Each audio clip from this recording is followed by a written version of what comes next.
Ǹjẹ́ ẹ ti gbọ́? Ǹjẹ́ ẹ ti gbọ́? Ǹjẹ́ ẹ ti gbọ́? Àjààbálẹ̀ ìròyìn tó jálẹ̀jáko níkànnì Kaftan Television Yorùbá. Bíná bá ń jó nínú pápá. Mọ̀jàlá ní délé ṣòfófó. Ǹjẹ́ ẹ ti gbọ́ ní ìròyìn àsìkò tí kì í jẹ́ kí ti aráàlú ó di sí gbogbo bó ṣe ń lọ láwùjọ. Lágbo òṣèlú. Ǹjẹ́ ẹ ti gbọ́? Lẹ́ka ọrọ̀ ajé. Ǹjẹ́ ẹ ti gbọ́? Eré ìdárayá. Ǹjẹ́ ẹ ti gbọ́? Gbogbo amúlùdùn kọ́. Ǹjẹ́ ẹ ti gbọ́? Ìkànnì Kaftan Television gbàràdà lọ́wọ́ alára fi ṣọmọ alára lóore. Agogo mọ́kànlá àárọ̀ títí di agogo 12 ọ̀sán péré. Ní gbogbo ọjọ́ ajé Monday títí di ọjọ́ Ẹtì Friday. Kaftan Television Yorùbá. Àwòdì wá lọ sí Bàlọ́rẹ̀ yẹ. A padà dé lára ọ̀tún. Ọjọ́ kìíní oṣù kẹfà lè tó gbìnàyà padà. Ǹjẹ́ ẹ ti gbọ́? Ẹ pè sórí ètò láti dá sí àwọn ìròyìn tó ń jáde ní yàjóyàjó. Ǹjẹ́ ẹ ti gbọ́? Olékèǹkà. Kaftan Television Yorùbá. Ṣàfojúsùn ayé tó rẹwà. Ọlọ́run tún ṣe wọn lónìí. Bẹ́ẹ̀ni, a dúpẹ́ lọ́wọ́ Ọlọ́run. A tún padà dé. Ọlọ́run ò jẹ́ ká lọ ìlú ẹja. Kò jẹ́ ká lọ àlọ́ ẹ̀dẹ́. Tí ò dé Núbú, a lọ ìlọ kọ̀ǹkọ̀ tí ò dé sàlẹ̀ odò, a lọ láyọ̀, a tún dé láyọ̀. Ọlọ́run ni kì í ṣèyàn. Abájẹ́ èèyàn ni yẹn kí ni. Ọlọ́run ni ọ̀pọ̀lọpọ̀ Ọlọ́run láyé wa. Ọ̀pọ̀lọpọ̀ ni wọ́n máa pẹ́ ẹnu ọmọ àánú náà ti ń mú Dàbí dókítà. ó lágbára jù tá a sì ń wọ́nà tá a fẹ́ fi mú dókítà tẹ́lẹ̀ Ọlọ́run ọgbà fún wọn.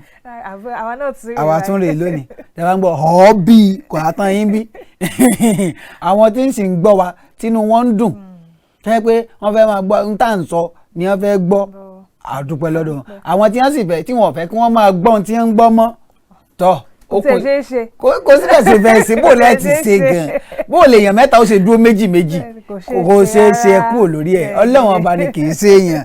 Àánú Dókítà Olamide ǹjẹ́ o ti gbọ́ nínú ìwé ìròyìn Punch lórí òfin ẹ̀ka epo rọ̀bì àwọn ìpínlẹ̀ 36 tá a ní wọ́n gbé ìgbìmọ̀ ẹlẹ́ni 6 kalẹ̀ láti gbé ìgbésẹ̀ lórí àtúnṣe òfin PIB wọn. Èmi tèmi ni pé kí ni à ń wò tẹ́lẹ̀ tí wọ́n fi buwọ́ lù. Náà ṣe ń gbèdè sẹ́ni sí. Nínú ìwé ìròyìn Kaftan Post wọ́n ní ilé-ẹjọ́ ti ní kí alága àdòdòdò PDP Uni Uche Secondus lọ rọ́kúnlé. Kí bàbá lọ rọ́kúnlé. Kí bàbá lọ rọ́kúnlé. Ilé-ẹjọ́ ló já lọ́jọ́ bẹ́ẹ̀ lánàá. Ó lágbára. Àánú ǹjẹ́ o ti gbọ́ wípé Nàìjíríà tún ṣe àkọọ́lẹ̀ èèyàn 575 míì tó tún lùgbàdì àrùn COVID-19 kódà èèyàn 8 náà ló tún dolóògbé. 565 ni ló tún lùgbàdì ẹ̀ ní yòròyòrò ó lágbára ọ̀pọ̀. Ìjọ ti gbọ́ pé kí ni o. pé nínú ìwé ìròyìn The Nation èèyàn 5 ló kú lẹ́kọ̀ọ́ èèyàn 2 kú nípínlẹ̀ Ògùn lásìkò rògbòdìyàn àwọn ọmọ onílẹ̀. ọ̀rọ̀ àgbàlẹ̀ àwọn ọmọ onílẹ̀ bẹ́ẹ̀ ni rògbòdìyàn tó máa wáyé. tá a fi ń ṣera wa lọ́pọ̀ tá a fi ń ṣera wa lọ́pọ̀ àwọn tó sì rán wọn ṣe báyìí ní ìṣe àwọn jókòó wọn kẹ̀tẹ̀ ń fẹ̀ àtàwọn àwọn ọmọ wọn ń bẹ lábúrọ̀dù àwọn jókòó àwọn tí wọ́n rán níṣẹ́ ẹkú ní iṣẹ́ dé tòrútòrú ọpọlọ ńgbà wọn bá ti fa kínní burúkú tí wọ́n máa ń fa àwọn èrò nú mọ́. sí àwọn ará èèyàn tó kò bá tó fi wọn kó bá. kíni àrò tí ń dáràn ni ọrùn ẹlẹ́sẹ̀ méjì ní ń dá sí i ńgbà wọn pàdánù ara wọn nísìn tí wọn ò tún kó họ́wùhọ́wù báwọn ará ilé. Àánú ǹjẹ́ o ti gbọ́ o lẹ́yìn tí IPOB gbẹ́sẹ̀ kúrò lórí òfin jíjókòó sílé ìpínlẹ̀ Imo Ebonyi wọ́n sì ń tẹ̀lé òfin ọ̀hún o wọ́n sì ń tẹ̀lé kódà nígbà tí èmi náà rí àwọn fọ́nrán fọ́tò òun mo rí i pé ojú ọ̀nà ṣe ló skáǹtì oníkálùkù jókòó sílé ẹ̀yìn nìkan ni.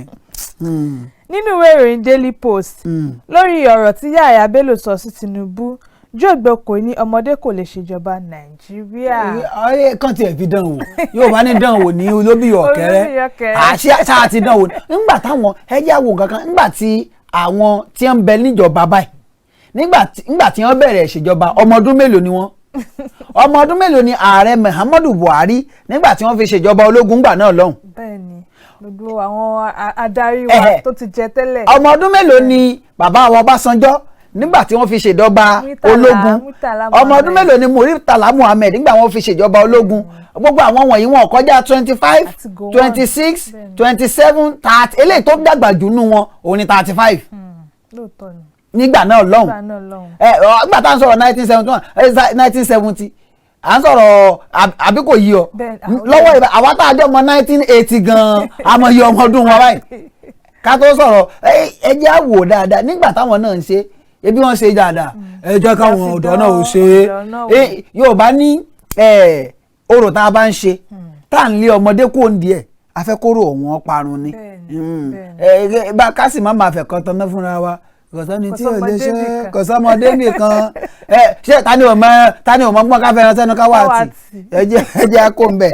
Àánú o ǹjọ́ ti gbọ́ Akérédolú ṣe dáadáa o ní bó ṣe ṣe ìdásílẹ̀ Àmọ̀tẹ́kùn AIG ló sọ bẹ́ẹ̀ kì í ṣe mi. kí sì ń tèmi Àánú kí sì ń tèmi mi láìkí bó ṣe máa ń wò mí ẹ̀yin aráalé ẹ sọ fún Àánú wọn láìkí bí ṣe máa wò mí èwo ni bí bá ti sọ̀rọ̀ kan nísìn èwo kò ní ti jẹ́ kí n délẹ̀ yóò ṣàtẹ̀jú mọ́ mi yóò máa wò pé yóò máa wò mí yóò máa fojú kọ́rọ̀ wò mí. ló tún bá bọ̀ yìí o. bébè mo ká jẹ sọ pé mi àti bàbá Akérédolú ọlọ́wọ́ ọ̀tún tọ́lọ́wọ́ òsì ni wá. kí ló ń sọ yìí. ọ̀gí ṣe kọ́sì lọ́tẹ̀ yìí. ẹnu ẹ̀gbọ́n àǹtí brother sister mother mọ́mì wa àwọn ní wọ́n lọ fẹ́ èèyàn nípínlẹ̀ Ondo tí wọ́n wá bí ẹ̀gbọ́n sister àǹtí bọ̀dá tó bí Akérédolú ìran ni wá a close gan bí wọ́n bá sì ń sọ̀rọ̀ báyìí àjọ máa wọnú ara wa ni bẹ́ẹ̀mi ṣe ń sọ̀rọ̀ báyìí nísìn wọ́n ti rán àwọn èèyàn pé kí wọ́n jókòó sọ́fíìsì wọn tí wọ́n ń wò mí ní ọ́fíìsì Akérédolú wọn wo tẹlifíṣàn mi Kaftan wọn wá torí èèyàn kan wo Kaftan TV Yorùbá torí tèmi yìí náà ni àkíyò ń sọ yìí kódà èmi ọ̀kan láìkí kí n máa béèrè lọ́wọ́ ẹ̀gbọ́n ni mo ti fẹ́ sọ pé kán fún mi ní fẹ́ǹsà ó máa lẹ́nu jù kí ló ń sọ yìí kán fún mi ní fẹ́ǹsà àmọ́ káwọn èèyàn máa wò pé bóyá owó ìlú ni wọ́n fi ra fẹ́ǹsà fún olúwa rẹ̀ àmọ́ still náà bó ṣe wàá jẹ́ owó ìlú náà ni wọ́n fi ra ṣé bọ́mọ ìlú náà lèmi náà ẹ ra fẹ́ǹsà fún mi bọ̀dẹ́ ẹ mọ́ wọ̀rì. níṣẹ́lẹ̀. èèyàn ó ní nínú ìwé ìròyìn Kaftan Post Victoria Aguiyi-Ironsi ti fi àyè sílẹ̀. màmá ti lọ ìyàwó Aguiyi-Ironsi màmá ti lọ màmá lọ èmi náà rí ìròyìn tó jọ mọ́ màmá sì pẹ́ láyé díẹ̀ o màmá pẹ́ láyé o ọdún mẹ́tàléníàádọ́rùn 97 ibi wọn náà bá ti tó bẹ́ẹ̀ Àánú ṣé ò pé ẹni ṣé ò tó ẹni kí ló wáyé mọ́yà sí gan èmi àti ẹ̀ máa sọ pé mi ò fẹ́ pẹ́ láyé tẹ́yìn bá ti lo bí bóyá 103 years èmi ò fẹ́ pẹ́ láyé kí là ń ṣe láyé ọ̀hún gan tí ò dùn yìí. Àánú ǹjẹ́ ti gbọ́ pé kí ni NBA èyí Nigerian Bar Association wọ́n dúnkòokò láti gbé ìgbésẹ̀ òfin lórí bí àwọn ọlọ́pàá ṣe ti agbódegbà fún àwọn IPOB mọ́lé ẹ jẹ́ àwò náà o àwọn agbódegbà gbogbo aráàlú mélòó láti rí mú wọ́n ní sọ́nílẹ̀ ọjà eré là ń ṣe lórílẹ̀‐èdè. nínú ìròyìn Punch àwọn nìkan ni ọ̀nà àbáyọ sí ìṣòro tó ń dojú kọ Nàìjíríà ẹ̀yin wo ìwọ yìí Àánú ìwọ àwa iná ni ẹ wá dìbò fún Àánú gbà náà. èmi kọ́ mo wí bẹ́ẹ̀ àwọn oníṣẹ̀ṣe ló kéde bẹ́ẹ̀ ni àwọn oníṣẹ̀ṣe ni. pé ìṣẹ̀ṣe lọ́nà. àwọn nìkan báyìí lọ́nà àbáyọ. kí ni ó ń wò tó fi dàbí ó ṣe dà yìí. ó ti múra sí ó fẹ́ múra sí ṣẹ́ báyìí kíjọba kún àwọn lẹ́yìn. ntí ń sọ ni pé àwọn ẹ̀sìn tó kù wọn ò sọ́pọ́ọ̀tì wọn láti bẹ̀rẹ̀ tẹ́lẹ̀. wọ́n láwọn nìkan báyìí. ẹ má jẹ́ àwọn apá fúnra wọn jẹ́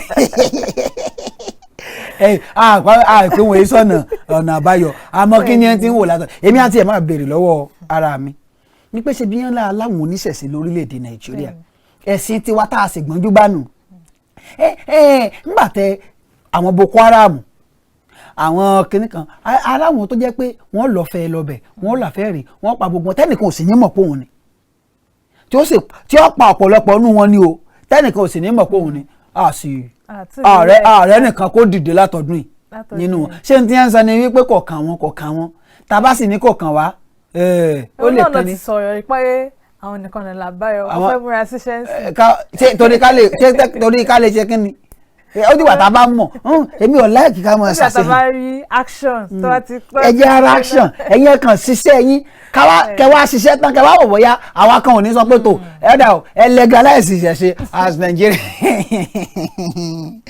Àánúolúwapọ̀ ǹjẹ́ o ti gbọ́ pé kí ni wípé ìjọba àpapọ̀ ti kó owó tó tó 1.3 trillion naira síta báyìí láti ṣe agbátẹrù àwọn iṣẹ́ àkànṣe lọ́dún 2021. ẹ jọ àwọn ìbéèrè tèmi ni pé ọdún 2021 míì tún wà níwájú ni. ọdún 2020 tàwa inú ẹ̀ ní kò tí ì parí ọdún yẹn ti parí. ó ṣe jẹ́ pé gbà ní ẹ̀ṣẹ̀ kó wà àkànṣe jáde ni mò ń wò àbí àbá tún fẹ́ lo ọdún 2021 míì. ìyókù ọjọ́ tó kù nínú ọdún náà. ẹ̀yin lẹ́yìn tá a ti ń lò bọ̀ lẹ́yìn gan. ìjọba àpapọ̀ ẹ̀ ṣe wọ́n jà ẹ̀ àbàdà mi pọ̀ nìṣó ńlẹ̀ àánú. Nínú ìwé ìròyìn Vanguard ìjọba àpapọ̀ ìròyìn tó dàbí pé ìròyìn tó múlẹ̀ kan ní eléyìí ìròyìn eléyìí sọ pé orílẹ̀-èdè Nàìjíríà nílò adarí tó tọ́ láti lè kojú òṣùwọ̀n ètò ààbò tó dá gẹ́gẹ́. Tambuwa olùsọ bẹ́ẹ̀ ni Tambuwa. Bàbá sọ̀rọ̀ o sórí bọ̀dá Tambuwa tí wọ́n bá ń sọ̀rọ̀ irú ọ̀rọ̀ ìbáyìí ni wọ́n ti sọ fún mi kí wọ́n tó sọ èmi mo gbà wọ́n lámọ̀ràn pé ẹ sọ bẹ́ẹ̀. Gẹ́gẹ́ bí ọlọ́wọ́ ọ̀tún àbí ọlọ́wọ́ òsì wọn. irọ́ gẹ́gẹ́ bí ààrẹ mẹ̀kúnnù lélẹ̀ àwọn kan nílò adarí tó dáa lóòótọ́ lórílẹ̀‐èdè Nàìjíríà. Àánú nínú ìwé ìròyìn Tribune mi mọ̀ bóyá o ti gbọ́ o ilé ẹjọ́ Àánú ilé ẹjọ́ pàṣẹ wípé kí àwọn dókítà tó yanṣẹ́lódì kan padà sẹ́nu iṣẹ́ ní kíá mọ́sá. bó wàhálà ṣe ṣe ọ̀rọ̀ owó àti àjẹmọ́lú tó ń jà fún. wọ́n sọ̀rọ̀ ń pa ẹ̀ o. ìbéèrè tèmi ni pé kọ́ padà sẹ́nu iṣẹ́ fún kíni. fún kíni kíni ó mọ̀ jẹ kí ni kí wọ́n mọ̀ jẹ kó mọ̀ fi wọ mọ́tò lọ síbi iṣẹ́. yọ̀dà fún ọ ó di mélòó ó di méjì. ẹni tó pàṣẹ yìí sáwọn ò gbowó oṣù. èmi ti rò pé wọ́n pàṣẹ pé tó ọ̀dà ìjọba àpapọ̀ kó tó di ọjọ́ báyìí ẹ sanwó wọn ẹ̀yin òṣìṣẹ́ náà ẹ gbọ́dọ̀ wọlé ní kíá báyìí tíjọba ọba ti wá sanwó yín tó fi di ọjọ́ tá a dá yìí tẹ́ ẹ bá ti yanṣẹ́ lódì tá yóò fi parí ẹ má wọlé àfi bí wọ́n bá san gbogbo ẹ̀ àbí ṣé ìdájọ́ mi ọ̀ ọ̀dà bí.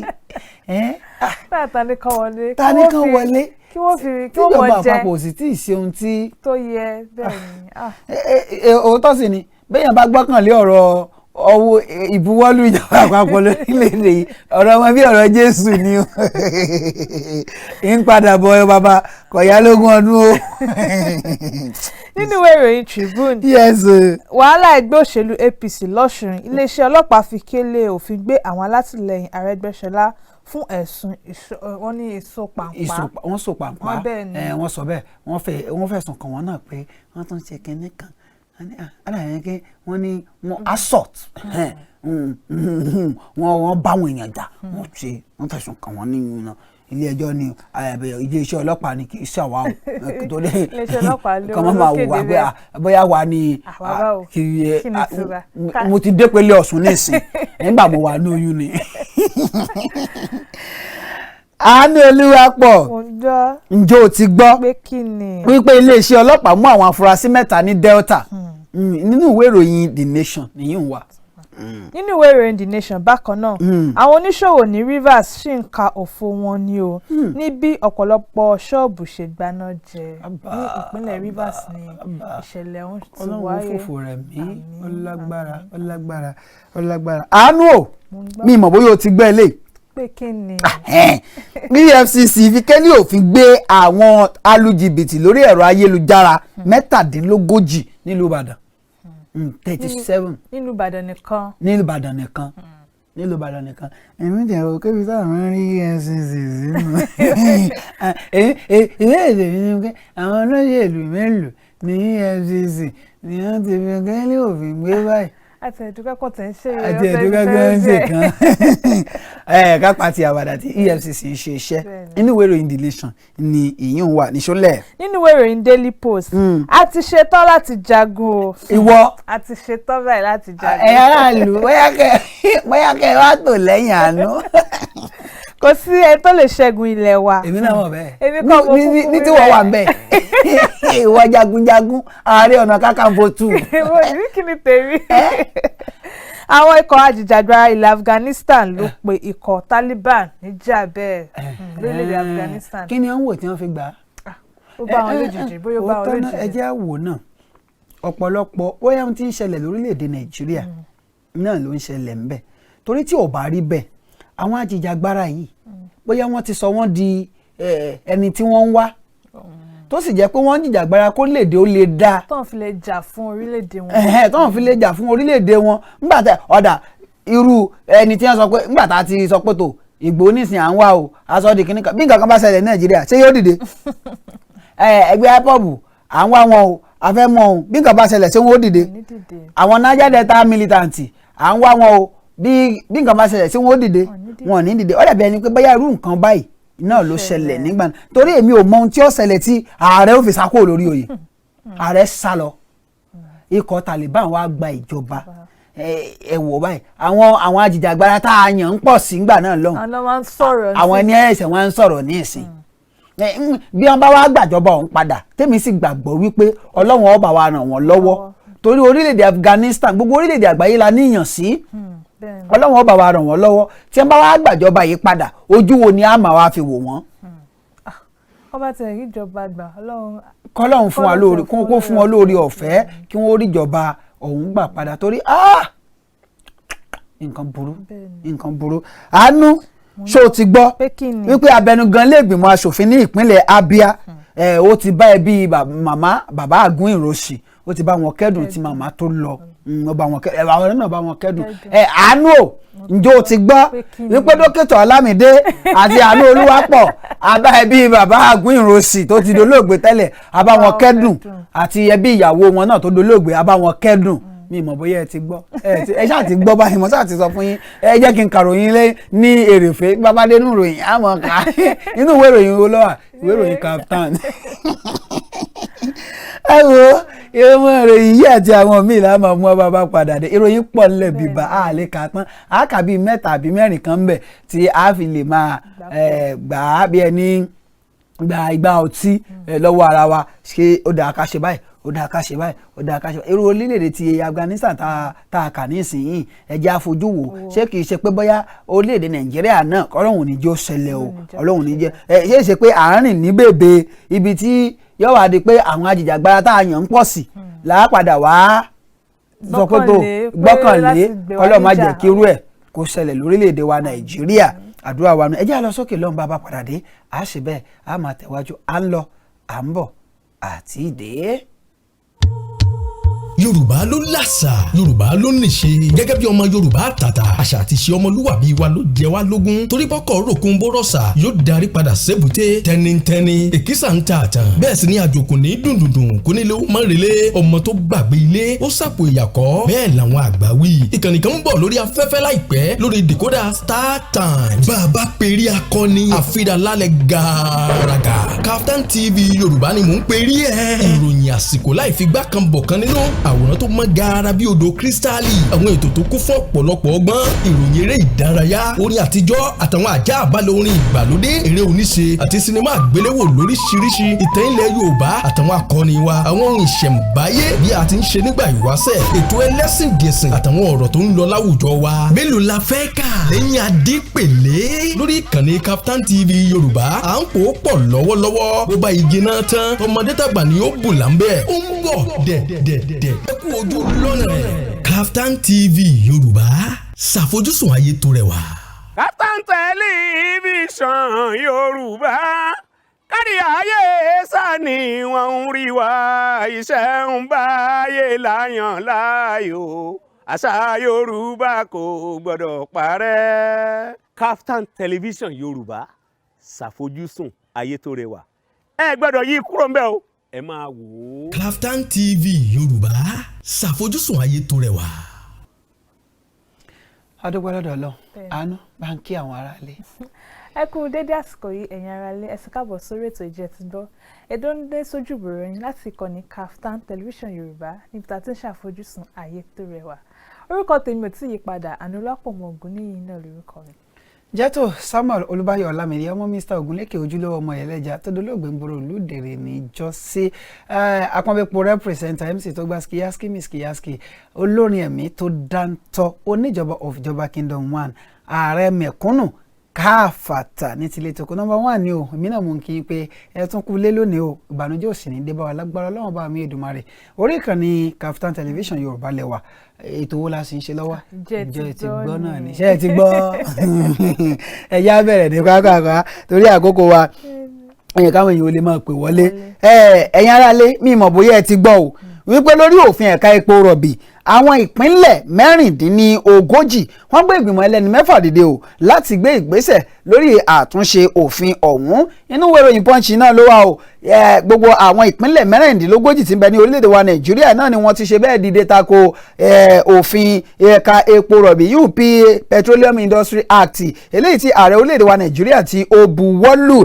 ẹni tí ó jẹ́ alága fún ẹgbẹ́ àwọn kọmíṣánná fún ètò ìṣúná ní orílẹ̀-èdè wa Nàìjíríà tí ó tún jẹ́ kọmíṣánná fún ètò ìṣúná ní ìpínlẹ̀ Benue èyí David Olufu náà ni ó fi ọ̀rọ̀ ọ̀hún léde o nínú ìròyìn eléyìí tí wọ́n ṣe bẹ́ẹ̀ tí wọ́n gírántì rẹ̀ gẹ́gẹ́ bí interview lọ́yìn ọjọ́ ajé àná náà ni ó sọ̀rọ̀ yìí pé àwọn ti gbé ìgbìmọ̀ ọ̀hún dìde o pé wọn yóò sì ṣe àwọn àtúnṣe eléyìí tí wọ́n tó yẹ kí wọ́n ó ṣe lórí ọ̀rọ̀ òfin Petroleum Industry Act ìyún òfin ẹ̀ka epo rọ̀bì tí ààrẹ Muhammadu Buhari tí ó buwọ́lù kódà ẹgbẹ́ NGF náà àwọn náà sọ̀rọ̀ o gẹ́gẹ́ bí wọ́n ní ìpè gbìmọ̀ táwọn gbé kalẹ̀ yìí yóò rí i dájú pé wọ́n ṣe nǹkan tí ó yẹ kí wọ́n ṣe ẹni tí ó jẹ́ alága ẹgbẹ́ NGF ìyún Nigerian Governors Forum tí ó tún jẹ́ gómìnà ìpínlẹ̀ Èkìtì Dr. Káyọ̀dé Fáyẹ̀mí nígbà tí ó ń sọ̀rọ̀ ní ọjọ́ Àlàmísì tí ó kọjá ó ní ó jẹ́ ohun tí ó burú jáì wípé ìdá ọgbọ̀n péré iná ni ó ṣe bẹ́ẹ̀ tí ó wà fún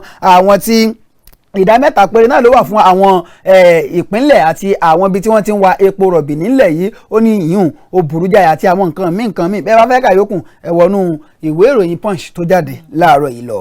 nínú ìwé ìròyìn Kaftan Post lórí ọ̀rọ̀ rògbòdìyàn tó ń ṣẹlẹ̀ nínú ẹgbẹ́ òṣèlú PDP ilé-ẹjọ́ ní kí alága gbogbo ẹgbẹ́ náà ìyún Uche Secondus lọ rọ́kúnlé rògbòdìyàn tó ń ṣẹlẹ̀ nínú ẹgbẹ́ òṣèlú PDP ti forí sọ ibì kan báyìí pẹ̀lú bí ilé-ẹjọ́ gíga ìpínlẹ̀ Rivers kan ṣe ní kí alága gbogbo ẹgbẹ́ náà ìyún Uche Secondus lọ́rọ̀ kúnlé náà Secondus ti wá sọ̀rọ̀ lẹ́yìn àṣẹ ilé-ẹjọ́ náà tó ní pé kò gbọdọ̀ pe ara rẹ̀ ní alága PDP mọ́ olùbádámọ̀ràn Secondus lórí ọ̀rọ̀ ìròyìn ìyún Ike Abọ́yìn sọ pé Secondus ṣetán láti sọ ti ẹnu rẹ̀ ní ilé-ẹjọ́ ó ní ẹgbẹ́ òṣèlú PDP kì í ṣe dúkìá ẹnì kankan àwọn ọmọ Nàìjíríà ló ní nínú ìwé ìròyìn Kaftan Post ibẹ̀ ni ẹ ti rí bàbá sọ̀rọ̀ àwọn èèyàn sì sọ̀rọ̀ tó pọ̀ o ẹ lọ kàyókùn àwọn èèyàn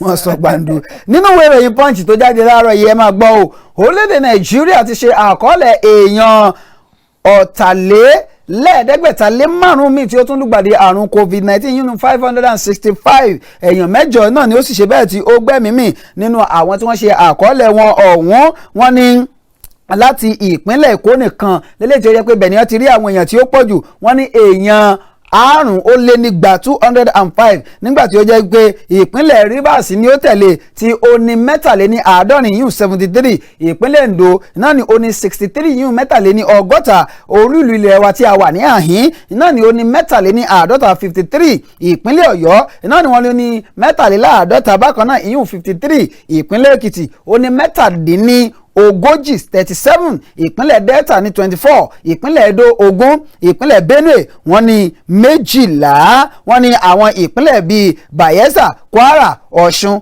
Ògùn àti Ògùn náà ni wọ́n ní 6 ẹ má bínú Ògùn 5 ni Ògùn ní nígbàtí ìpínlẹ̀ Adamawa tí ó ní 2 ẹ lọ kà yòókù nínú ìwé ìròyìn Kaftan Post àti gbogbo ìwé ìròyìn tó jáde láàárọ̀ yìí àmọ́ ilé tí mo kà yìí inú ìwé ìròyìn Punch mo ti mú. nínú ìwé ìròyìn The Nation èèyàn 5 kú ní ìpínlẹ̀ Èkó nígbà tí àwọn 2 kú ní ìpínlẹ̀ Ògùn lásìkò rògbòdìyàn àwọn ọmọ onílẹ̀ ó kéré tán èèyàn 5 ti dágbére fáyé tí ọ̀pọ̀ àwọn mìíràn sì ti farapa lásìkò tí àwọn jàǹdùkú kọlu agbègbè kan ní Ìkòròdú ní ìpínlẹ̀ Èkó. Ìròyìn náà sọ pé àwọn jàǹdùkú ọ̀hún tí ọ̀pọ̀ mọ̀ sí ọmọ onílẹ̀ kọlu agbègbè náà ní nǹkan bíi aago kan ọ̀sán tí wọ́n sì kọlu àwọn èèyàn tó ní ilẹ̀ lágbègbè ọ̀hún. Wọ́n ní ọ̀gbẹ́ni kan tí ọ̀pọ̀ mọ̀ sí Sake ló kó àwọn jàǹdùkú ọ̀hún sódì láti kọlu àwọn kan tí wọ́n wò gẹ́gẹ́ bí alátakò wọn. Ẹnìkan tí ọ̀rọ̀ náà ṣojú rẹ̀ ṣùgbọ́n tí kò fẹ́ fi orúkọ rẹ̀ léde ṣàlàyé pé wàhálà náà bẹ̀rẹ̀ lẹ́yìn tí àwọn òṣìṣẹ́ ọlọ́pàá tẹ̀ka Special Fraud Unit fi ṣìkún òfin mú ayédèrú ọlọ́pàá kan tí Sake fi sí àgbègbè náà. Agbẹnusọ iléeṣẹ́ ọlọ́pàá ìpínlẹ̀ Ògùn yìí ni Abímbọ́lá Oyèyẹmí ti sọ pé àwọn ti gbọ́ nípa ìṣẹ̀lẹ̀ náà àti pé ìwádìí sì ti bẹ̀rẹ̀ ní pẹrẹu. Bẹ́ẹ̀ fẹ́ ka ẹ̀kúnrẹ́rẹ́ ìròyìn ọ̀hún ẹgbàánú ìwé ìròyìn The Nation ìròyìn ọ̀hún sì tún wà nínú ìwé ìròyìn The Punch. Wow. Gẹ́gẹ́ bí o ti kàhùn mi mọ̀ bóyá àwọn èèyàn ti gbọ́ ilé jẹ́ kí n sọ fún wọn orílẹ̀-èdè Nàìjíríà náà lájọ wà nínú ìwé ìròyìn Vanguard náà ní ilé wa ìjọba àpapọ̀ ti kó owó tí ó tó 1.3 trillion naira láti ṣe agbátẹrù àwọn iṣẹ́ àkànṣe ti ọdún 2021 ìjọba àpapọ̀ náà ni ó ti mú owó ilé tí ó tó 1.3 trillion naira fún láti lè rí dájú pé gbogbo àwọn iṣẹ́ àkànṣe ní orílẹ̀-èdè wa Nàìjíríà fún ti ọdún 2021 náà ni wọ́n ṣe bẹ́ẹ̀ tí wọ́n bẹ̀rẹ̀ rẹ̀ ní àwọn ẹ̀ka gbogbo nílẹ̀ yìí nígbàtí ó ń fi ọ̀rọ̀ ń léde ní àná wípé lórí ọ̀rọ̀ ọdún 2022 yíhun ètò ìṣúná ọdún 2022 ẹni tí ó jẹ́ Director General Budget Office of the Federation yíhun ẹni tí ó jẹ́ adarí ẹ̀ka yíhun àjọ tí ó ń rí sí ọ̀rọ̀ ìṣúná ní orílẹ̀-èdè wa Nàìjíríà ọ̀gbẹ́ni Mr. Ben Akubueze náà ni ó sọ ọ̀rọ̀ ohun tí ó sọ wípé eléyìí tí ìjọba àpapọ̀ kó jáde yìí náà ni ó ṣe ìdá 63 ó lé ẹ̀sùn 5 yìí 63.5% nínú owó eléyìí tí wọ́n ti yà sọ́tọ̀ láti fi ṣe àwọn iṣẹ́ àkànṣe fún orílẹ̀-èdè wa Nàìjíríà ní ọdún 2021 ó wá sọ̀rọ̀ ó ní gbogbo àwọn ẹlẹ́gbẹ́jẹgbẹ́ àwọn ẹlẹ́kajẹ̀ka gbogbo àwọn ẹkùn gbogbo náà ni kí wọ́n máa retí nígbà tí wọ́n sì fi gbogbo sákúlà bọ́jẹ̀tì wọn kí wọ́n fi léde sákúlà bọ́jẹ̀tì ti wà ní KAFTAN TV bóyá àbí ẹ jẹ́ kí n sọ pé sákúlà bọ́jẹ̀tì mi àtàánú bọ́jẹ̀tì wa òun nínú 1.3 trillion naira yìí ṣẹ́rí 3 billion ní orí ẹ̀ péré náà ni bọ́jẹ̀tì tí a tó ẹnu gbogbo tírílíọ̀nù káwa máa bílíọ̀nù ti tó wa ó tó wa àwa mẹ́ta a pín ní 1.5 ó ti tó bọ́jẹ̀tì wa nìyẹn kí orílẹ̀-èdè Nàìjíríà ó tètè. Nínú ìròyìn Daily Post lórí ọ̀rọ̀ tí Yàyà Bello sọ sí Tinubu Joe Igbokwe ní ọmọdé kò lè ṣèjọba orílẹ̀-èdè Nàìjíríà. Alukoro ẹgbẹ́ òṣèlú APC nípínlẹ̀ Èkó tẹ́lẹ̀ Joe Igbokwe ó náà ti fèsì sí ọ̀rọ̀ tí gómìnà ìpínlẹ̀ Kogi yìí Yàyà Bello sọ wípé kí Bọ́lá Tinubu fáwọn ọmọdé nínú ẹgbẹ́ náà láàyè láti dupò ààrẹ ọdún 2023. Igbokwe sọ fún àwọn oníròyìn pé Ọlọ́run nìkan ló lè ní kí Tinubu má jẹ́ ààrẹ Nàìjíríà lọ́dún 2023. Igbokwe tó jẹ́ ọ̀kan lára àwọn olùbádámọ̀ràn sí gómìnà Babájídé Sanwó-Olú ṣàlàyé pé àyàfi tí Tinubu fúnra rẹ̀ bá yí ọkàn rẹ̀ padà wípé òun kò díje mọ́ nìkan ló kù. Nínú ọ̀rọ̀ rẹ̀ ó sọ pé ìrírí ṣàgbà ọgbọ́n àti pé ẹrù àjànàkú lọ̀rọ̀ orílẹ̀-èdè Nàìjíríà kì í ṣe ẹrù ọmọdé. Ó tẹ̀síwájú pé orílẹ̀-èdè Nàìjíríà tóbi ju ohun tí ọmọdé lè ṣe adarí rẹ̀ lọ nítorí ìka tó bá tọ́ símú ni a máa fi ń re mú. Èmi kọ́ mo wí bẹ́ẹ̀ Joe Igbokwe òun náà ló sọ bẹ́ẹ̀ bí bá fẹ́ ka ẹ̀kúnrẹ́rẹ́ ìròyìn ẹgbàánú ìròyìn Daily Post. n tí wọ́n sọ ni wípé irú àwọn àánú yìí wọn tí tó ṣèjọba ẹ lọ jókòó àwa tá a tó ṣèjọba rẹ̀ àwa tá a ti tójú bọ́ àwa báyìí la tó ṣèjọba. tí wọ́n bá pe àyè ládàládà kí wọ́n ní kí àwọn kan máa sọ. àwọn kan wo o fẹ́ máa fi mí wé Stephen Adéwálé ni èmi ń ṣẹgbẹ́ Stephen Adéwálé àbẹ́mi ń ṣẹgbẹ́ Fúnmiláyọ̀ Ọ̀ṣọ́ àbí èmi ń ṣẹgbẹ́ Sùláìmọ́ọ̀nù ni. ìwé kọ́nà sọ wọ́n ní irú àwọn bàbá Tinubu. àwọn bàbá Tinubu kí ló máa pè kí ló fẹ́ pè mí bàbá èsì bàbá Ọlámídé ló pè mí ni. ẹ wo à ń ṣeré lórílẹ̀‐èdè yìí bẹ́ẹ̀ni àwọn lè ṣe à ń ṣeré lórílẹ̀‐èdè wọ́n dà sí ẹ jẹ́ nǹkan ẹyọkan tó kùn yín ká tó máa gbé pè ọjà rẹ̀ inú ìwé ìròyìn Kaftan Post àti ìwé ìròyìn Tribune pẹ̀lú àwọn ìwé ìròyìn tó tún jáde lónìí náà ni ìròyìn wà mímọ̀ bóyá ẹ ti gbọ́ o wọ́n ní ilé ẹjọ́ ti pàṣẹ pé kí àwọn dókítà tó yanṣẹ́lódì kí wọ́n ṣe bẹ́ẹ̀ kí wọ́n padà sẹ́nu iṣẹ́ ní kíá mọ́sá wọ́n ní ilé ẹjọ́ tí ó rí sí ọ̀rọ̀ àwọn ilé iṣẹ́ àti àwọn òṣìṣẹ́ ní ọjọ́ ajé àná náà ni ó ti ṣe bẹ́ẹ̀ tí ó ti pàṣẹ o fún gbogbo àwọn ọmọ ẹgbẹ́ NARD Nigerian Association of Resident Doctor wípé kí wọ́n ṣe bẹ́ẹ̀ ní kíá mọ́sá kí wọ́n padà lọ sí ibi iṣẹ́ wọ́n ní ó pàṣẹ ọ̀hún látàrí bí ẹ̀ka ètò ìlera máa gbọ́ àánú ẹ̀ka ètò ìlera náà ló gbé ẹjọ́ lọ sílé ẹjọ́ ọ̀hún o tí wọ́n sọ wípé ìyanṣẹ́lódì tí àwọn dókítà ọ̀hún tí wọ́n yanṣẹ́lódì wọ́n ní kò bá òfin iṣẹ́ tí wọ́n ń ṣe pé kò bá a mu àmọ́ ó bá òfin iṣẹ́ wọn mu kí wọ́n jẹ wọ́n lówó èmi mo fi yín òkun wọn fi yín òkun ẹ mọ́ bínú pé kò bá òfin iṣẹ́ wọn mu pàápàá jùlọ ṣe mọ̀ pé wọ́n sì bẹ̀rẹ̀ ìyanṣẹ́lódì ọ̀hún ní August lóòótọ́ tí wọ́n ti bẹ̀rẹ̀ wọ́n wá ní ẹni tó wá jẹ́ adájọ́ ní ilé ẹjọ́ gíga ọ̀hún náà ni ó wá sọ̀rọ̀ èyí Justice J.I. Tagema ó ní kíá pẹ̀lú ẹjọ́ tí wọ́n pè òun pé olóòótọ́ tí wọ́n bá wo àwọn òfin wọn ò lẹ́tọ̀ọ́ sí ìyanṣẹ́lódì tí wọ́n lọ yanṣẹ́lódì o àwọn òrì báyìí èmi ti rò pé wọ́n yá adájọ́ pàṣẹ pé tó ìjọba àpapọ̀ ẹ̀sánwó wọn fún wọn o kí ẹ̀yin náà ọ̀yá àtúngbọ́dọ̀ rí yín kẹ́ yanṣẹ́lódì mọ́ bẹ́ẹ̀ sì rèé ASUU náà tún ti ń wọ̀nù ìjọba àpapọ̀ báyìí o láti ọjọ́ ìwá ni ASUU tún ti ń wọ̀nù o wọ́n yanṣẹ́lódì ìjọba àpapọ̀ dá wọn lóhùn báyìí ó ṣe jẹ́ pé ńgbà tí ó ṣe jẹ́ pé ohun tó bá ti kan àwa aráàlú nígbà tó bí ẹni pé ìjọba kì í fẹ́ dá sí wọn ìfẹ́ dá sí i àbí ẹwà àtìgbà tí ASUU ti ń pariwo páwọn ó tún lọ àwọn ó tún lọ ẹgbẹ́ àwọn dókítà lórí orílẹ̀-èdè wa Nàìjíríà yìí náà nísìn wọ́n ti pariwo láti January ní ọmọ tí ń pariwo kó tó wá di pé wọ́n wá lọ báyìí ẹ jẹ́ á máa ṣe nǹkan lásìkò tó yẹ ká ṣe é Ọlọ́run ràn wá lọ́wọ́ àkókò ti lọ ẹ jẹ́ àdókè lọ́hùn bá padà dé ká máa wá gbé ìpè àwọn èèyàn tẹ̀ tí ń pè ẹ má bínú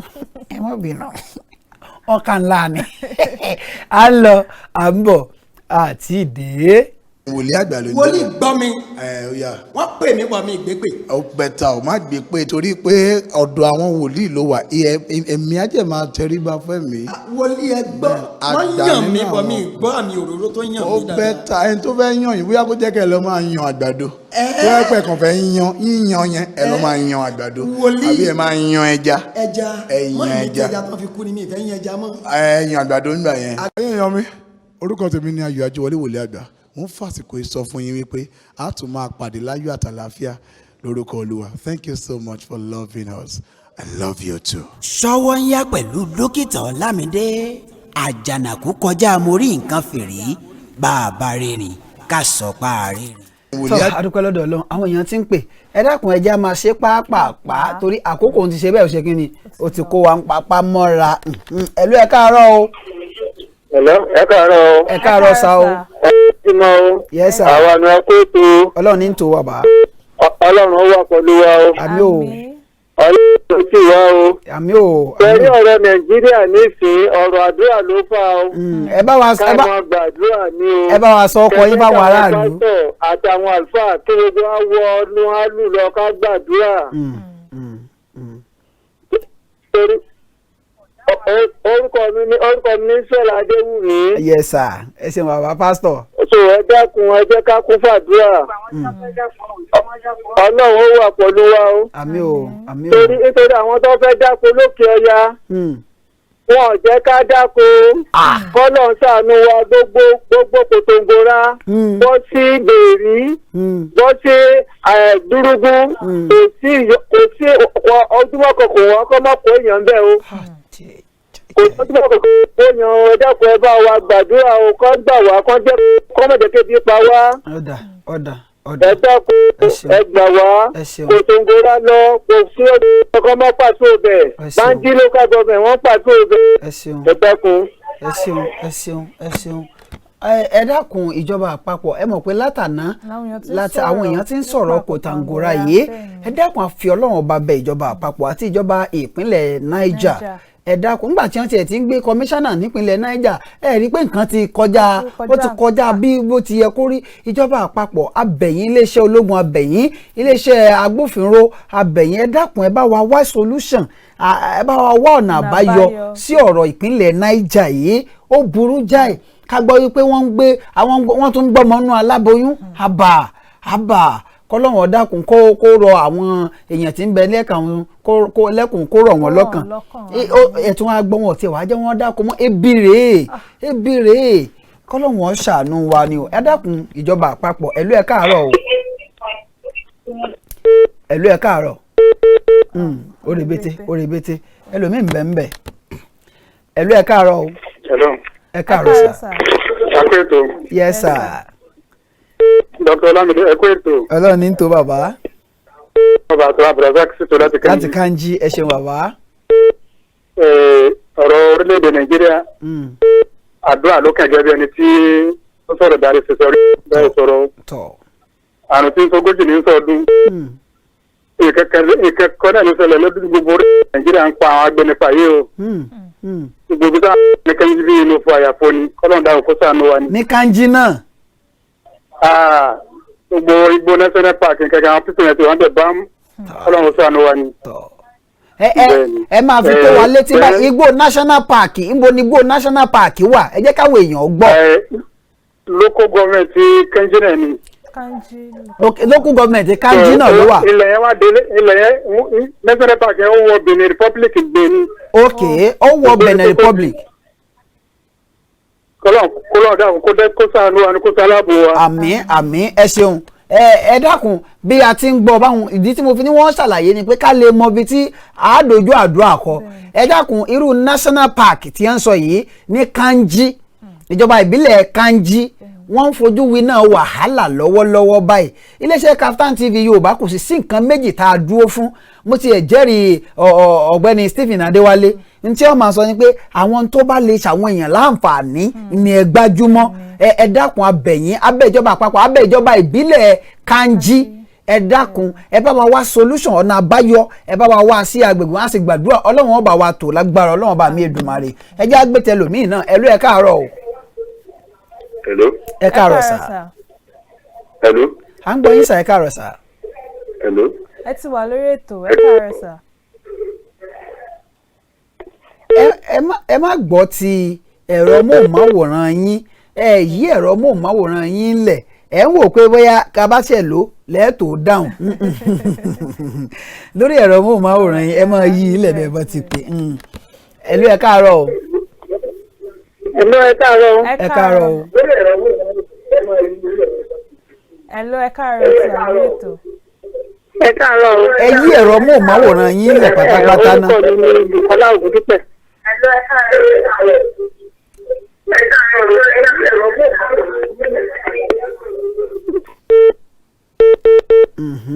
ẹ rí i pé àdá yín lóhùn torí bá a tún dá yín lóhùn náà yóò mọ̀ tà sí ara wọn ni ìdínú tá a fi dákẹ́ pé kẹ́ ẹ lè gbọ́ra yín dáadáa bẹ́ẹ̀ bá ti pè tẹ́ ẹ̀ ti yí ẹ̀rọ móhùnmáwòrán yín lẹ̀ yóò mọ̀ tà sí ara wọn ẹ̀lú ẹ káàárọ̀ o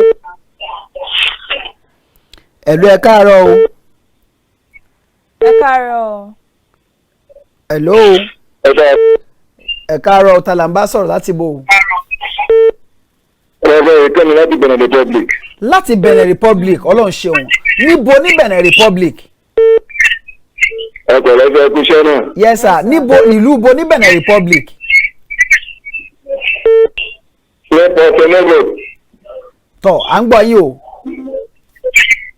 ó lọ́ wọn fún iṣẹ́ o. àmì o àmì o àmì o àmì o.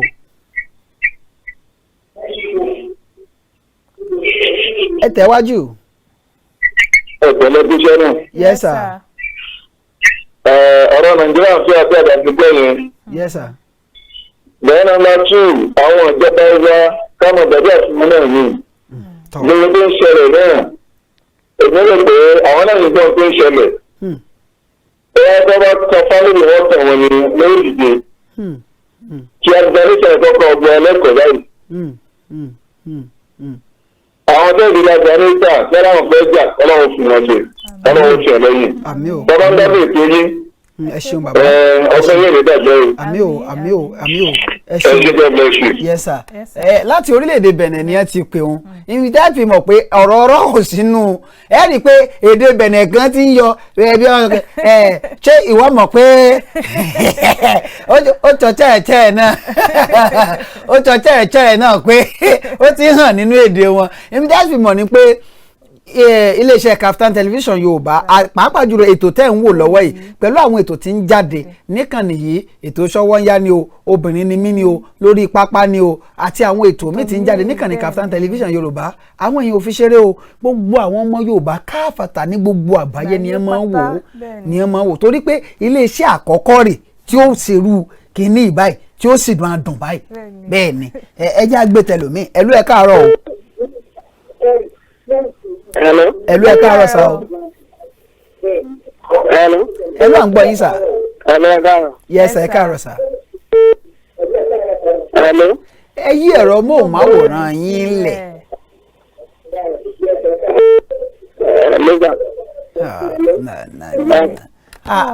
Ẹ yí ẹ̀rọ móhùnmáwòrán yín lẹ̀. Ẹ rí bí bàbá wa ọba láti Niger, bàbá Abdulrasaq láti Kanji, bàbá wa láti ìpínlẹ̀ Kwara, bàbá wa láti Yàwúrì bí wọ́n bá pè àtàwọn tí wọ́n pè láti Benin Republic ẹ̀rí pa àgbọ̀ wọn dáadáa wọ́n ti yí ẹ̀rọ móhùnmáwòrán wọn lẹ̀ pátápátá tàbí kí wọ́n jáde ẹ̀lú ẹ káàárọ̀ o.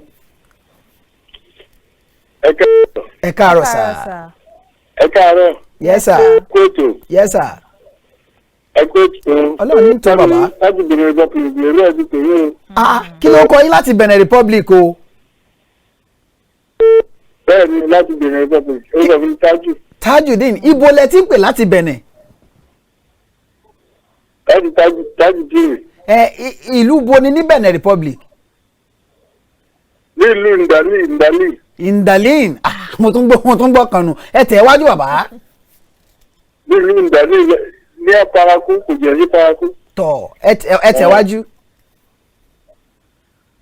Agbádùn ètò yìí ni agbádùn ètò yìí. Ẹ ṣeun bàbá ẹ ṣeun adúpẹ́ ẹ ṣeun adúpẹ́ ẹ ṣeun adúpẹ́. Tọ̀ láti Benin Republic tó nù adúpẹ́ lọ́dọ̀ Ọlọ́run àwọn tí ń pè láti orílẹ̀-èdè Togo náà wọ́n máa ń pè láti orílẹ̀-èdè Togo àwọn kan ń pè láti orílẹ̀-èdè Gabon bẹ́ẹ̀ làwọn kan ń pè ní àti orílẹ̀-èdè wo ni èèyàn kan ti pè sórí Ṣọ́wọ́nyá jọ̀hún wọn ti rántí mọ́ káàkiri sáà nìyẹn tí mo pè kárí ayé adúpẹ́ lọ́dọ̀ Ọlọ́run ẹ wá dákun ti Kanji ẹ bá wa fi sọ́kàn ẹ̀mí mi ò kú òun bẹ́ẹ̀ o Kòtàngórá ẹ bá wa fi sọ́kàn ẹ̀mí mi ò kú òun bẹ́ẹ̀ bí mo alẹ́ àná tí mo tún fẹ́ sùn mo tún nílò àti máa gbàdúrà Ọlọ́run dákun bá wa ṣe àwọn agbègbè wọ̀nyí kí àlàáfíà wà ńbẹ̀ Ọlọ́run ó sì jẹ́ kí àlàáfíà wà lórílẹ̀‐èdè Nàìjíríà kí a máa dágbére a ní lè gbé ìpè mọ́ fún gbogbo ẹ̀yin tẹ́ bá fẹ́ sọ nǹkan míì bóyá ẹni tẹ́ fẹ́ bá wa sọ abẹ́ fẹ́ gbé polówó ọjà wá ẹ lè pe dókítà Ọlámídé sórí 08034865342 08034865342 mọ̀ dágbére. ẹ̀yin alẹ́ àní ìrìjú báyìí lọ lórí ètò yìí ètò Ǹjẹ́ Ẹ Ti Gbọ́ fún tòní ẹ tún máa pàdé wa ní ọ̀la ẹ̀ńlẹ́ ó tún ṣe máa mú ọkọ̀ òjọ̀kan rìn wá sójú ìwòran yín ẹ lágbára Ọlọ́run ọba orílẹ̀-èdè Nàìjíríà yóò túbà yóò túṣẹ orúkọ tèmi ò yípadà Àánúolúwapọ̀ Ògúnníyì náà lórúkọ mi. ǹjẹ́ títí ọ̀la náà tààtúnjọ máa pàdé lágbára Ọlọ́run bá mi Èdùmàrè àgbẹ̀ ṣetán relé ìdárò àlùkò ṣetán relé ìkòsùn lékeleke ṣetán òun relé ìkẹfun dókítà Ọlámídé àtúnṣe tán lónìí àtúnlọ náà nu àní lọ ìlú ẹja tó lọ tí ò dé nubú àní lọ ìlú akàn tó lọ tí ò dé sàlẹ̀ odò lágbára Ọlọ́run á tún padà wá lọ́la ẹ̀yin náà láàsì bá o ìbànújẹ́ ò ní dé bẹ́ẹ̀ nìkan ọ̀kan ní gbogbo ẹ̀yin tẹ́ ń wò wá àti gbogbo olólùfẹ́ wa àtàwọn tí ò nífẹ̀ẹ́ wa náà Ọlọ́run ó dákun yóò máa bá wa dá gbogbo wa sí lágbára Ọlọ́run lórílẹ̀‐èdè Nàìjíríà tó ráwọn olóṣèlú kan ò ní nífẹ̀ẹ́ wa a sì gbọ́dọ̀ gbàdúrà fún wọn wọn gbọ́dọ̀ kú Ọlọ́run dákun kó ṣàánú gbogbo wa títí ọ̀la òun náà ni mò ń dágbére pé ó dàbọ̀. Ǹjẹ́ ẹ ti gbọ́? Ǹjẹ́ ẹ ti gbọ́? Ǹjẹ́ ẹ ti gbọ́? Àjààbálẹ̀ ìròyìn tó jálẹ̀jáko níkànnì Kaftan television Yorùbá. Bíná bá ń jó nínú pápá. Mọ̀jàlá ní délé ṣòfófó. Ǹjẹ́ ẹ ti gbọ́ ní ìròyìn àsìkò tí kì í jẹ́ kí tí aráàlú ó di sí gbogbo bó ṣe ń lọ láwùjọ.